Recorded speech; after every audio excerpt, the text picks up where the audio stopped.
ఒకటి రాజులు 6వ అధ్యాయము. అయితే ఇజ్రాయేలీయులు ఇగుప్త దేశములో నుండి బయలుదేరి వచ్చిన 480వ సంవత్సరమందు, అనగా సొలొమోను ఇజ్రాయేలీలను ఏలిన 4వ సంవత్సరమందు, జీప్ అను 2వ మాసమున అతడు యెహోవా మందిరమును కట్టింపనారంభించెను.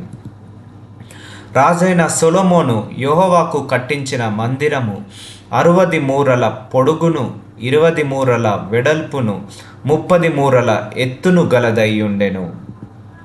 పరిశుద్ధ స్థలము ఎదుట నున్న ముఖ మంటపము మందిరము యొక్క వెడల్పును బట్టి 20 మూరల పొడవు, మందిరము ముందర అది 10 మూరల వెడల్పు. అతడు మందిరమునకు విచిత్రమైన పనితో చేయబడిన అల్లిక కిటికీలను చేయించెను, మరియు మందిరపు గోడ చుట్టూ గదులు కట్టించెను. మందిరపు గోడలకును, పరిశుద్ధ స్థలమునకును, గర్భాలయమునకును చుట్టూ నలుదిశల అతడు గదులు కట్టించెను. క్రింది అంతస్తు గది 5 మూరల వెడల్పు, మధ్య అంతస్తు గది 6 మూరల వెడల్పు, 3వ అంతస్తు గది 7 మూరల వెడల్పు. ఏమనగా దూలములు మందిరపు గోడ లోపల ఆనకుండా మందిరపు గోడ చుట్టూ బయటి తట్టున చిమ్ము రాళ్ళు ఉంచబడెను. అయితే మందిరము కట్టు సమయమున అది ముందుగా సిద్ధపరచి తెచ్చిన రాళ్లతో కట్టబడెను. మందిరము కట్టు స్థలమున సుత్తె, గొడ్డలి మొదలైన ఇనుప పనిముట్ల ధ్వని ఎంత మాత్రమున వినబడలేదు. మధ్య అంతస్తుకు తలుపు మందిరపు కుడి పార్శ్వమున ఉండెను. మధ్య అంతస్తు గదికిని, మధ్య అంతస్తు గదిలో నుండి 3వ అంతస్తు గదికిని ఎక్కిపోవుటకు చుట్టూను మెట్లు చట్రముండెను. ఈ ప్రకారము అతడు మందిరమును కట్టించుట ముగించి మందిరమును దేవదారు దూలములతోనూ పలుకలతోనూ కప్పించెను, మరియు మందిరమునకు చుట్టూ గదులను కట్టించెను. ఇవి 5 మూరల ఎత్తుగలవై దేవదారు దూలముల చేత మందిరముతో దిట్టముగా సంధింపబడెను. అంతలో యెహోవా వాక్కు సొలొమోనుకు ప్రత్యక్షమై ఇలాగు సెలవిచ్చెను: ఈ మందిరమును నీవు కట్టించుచున్నావే, నీవు నా కట్టడలను న్యాయ విధులను అనుసరించి నడుచుకొనుచు నేను నియమించిన ఆజ్ఞలన్నింటినీ గైకొని నేడల నీ తండ్రి అయిన దావీదుతో నేను చేసిన వాగ్దానమును నీ పక్షముగా స్థిరపరచెదను. నా జనులైన ఇజ్రాయేలీలను విడిచిపెట్టక నేను వారి మధ్య నివాసము చేసెదను.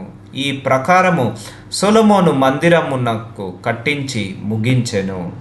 అతడు మందిరపు లోపలి గోడలను అడుగు నుండి పైకప్పు వరకు దేవదారు పలకల చేత కట్టించెను. లోపల వాటిని సరళపు మ్రాను పలుకలతో కప్పి మందిరపు నట్టిల్లు దేవదారు పలకలతో కప్పివేసెను. మరియు మందిరపు ప్రక్కలను దిగువ నుండి గోడలపై భాగము మట్టుకు దేవదారు పలుకలతో 20 మూరల ఎత్తు కట్టించెను. వీటిని గర్భాలయమునకై, అనగా అతి పరిశుద్ధమైన స్థలమునకై అతడు లోపల కట్టించెను.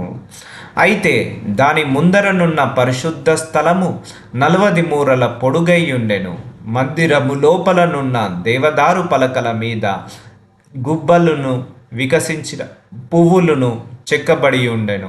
అంతయు దేవదారు కర్ర పనియే, రాయి ఒకటైనను కనబడలేదు. యెహోవా నిబంధన మందసము నుంచుటకై మందిరము లోపల గర్భాలయమును సిద్ధపరచెను. గర్భాలయము లోపల 20 మూరల పొడుగును, 20 మూరల వెడల్పును, 20 మూరల ఎత్తును గలదయ్యుండెను. దీనిని మేలిమి బంగారముతో పొదిగించెను. అర్జకర్రతో చేయబడిన బలిపీఠమును ఇలాగున నేను పొదిగించెను.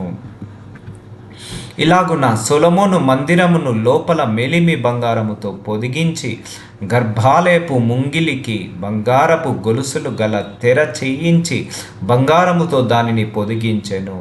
ఏ భాగమును విడవకుండా మందిరమంతయు బంగారముతో పొదిగించెను. గర్భాలయము నొద్దనున్న బలిపీఠమంతటిని బంగారముతో పొదిగించెను. మరియు అతడు గర్భాలయమందు 10 మూరల ఎత్తుగల 2 కెరూబులను ఒలీవ కర్రతో చేయించెను. ఒక్కొక్క కెరూబునకు 5 మూరల పొడవు గల రెక్కలుండెను. ఒక రెక్క చివరి మొదలుకొని రెండవ రెక్క చివరి మట్టుకు 10 మూరల పొడవు. రెండవ కెరూబును 10 మూరలు గలదై ఉండెను. కెరూబులు రెండింటికి ఏక పరిమాణమును ఏకాకారమును కలిగి ఉండెను. ఒక కెరూబు 10 మూరల ఎత్తు, రెండవ కెరూబు దాని వలననే ఉండెను. అతడు ఈ కెరూబులను గర్భాలయములో ఉంచెను. ఆ కెరూబులు రెక్కలు విప్పుకొని ఒక దాని రెక్క ఇవతలి గోడకును రెండవ దాని రెక్క అవతలి గోడకును అంటి ఉండెను. గర్భాలయమందు వీటి రెక్కలు ఒక దానితో ఒకటి అంటుకొని ఉండెను. ఈ కెరూబులను అతడు బంగారముతో పొదిగించెను. మరియు మందిరపు గోడలన్నింటి మీదను లోపలనేమి వెలుపలనేమి కెరూబులను, తమాల వృక్షములను, వికసించిన పుష్పములను చెక్కించెను. మరియు మందిరపు నట్టిల్లు లోపలను వెలుపలను బంగారముతో పొదిగించెను. గర్భాలయపు ద్వారములకు ఒలీవ కర్రతో తలుపులు చేయించెను. ద్వారబంధము మీది కమ్మియు నిలువు కమ్ములను గోడ వెడల్పులో 5వ భాగము వెడల్పు ఉండెను. 2 తలుపులను ఒలీవ కర్రవి, వాటి మీద కెరూబులను, తమాల వృక్షములను, వికసించిన పుష్పములను చెక్కించి వాటిని బంగారముతో పొదిగించెను. కెరూబుల మీదను తమాల వృక్షముల మీదను బంగారము పొదిగించెను. మరియు పరిశుద్ధ స్థలపు ద్వారమునకు ఒలీవ కర్రతో 2 నిలువు కమ్ములు చేయించెను. ఇవి గోడ వెడల్పులో 4వ వంతు వెడల్పుగా నుండెను. 2 తలుపులు దేవదారు కర్రతో చేయబడి ఉండెను. ఒక్కొక్క తలుపునకు 2 మడత రెక్కలు ఉండెను. వాటి మీద అతడు కెరూబులను, తమాల వృక్షములను, వికసించిన పుష్పములను చెక్కించి ఆ చెక్కిన వాటి మీద బంగారు రేకును పొదిగించెను. మరియు లోపలనున్న సాలను 3 వరుసలను చెక్కిన రాళ్లతోనూ 1 వరుసను దేవదారు దూలములతోనూ కట్టించెను. 4వ సంవత్సరము జీప్ అనే మాసమున యెహోవా మందిరపు పునాది వేయబడెను. 11వ సంవత్సరము బూలు అను 8వ మాసమున దాని ఏర్పాటు చొప్పున దాని ఉపభాగములన్నింటితోనూ మందిరము సమాప్తమాయెను.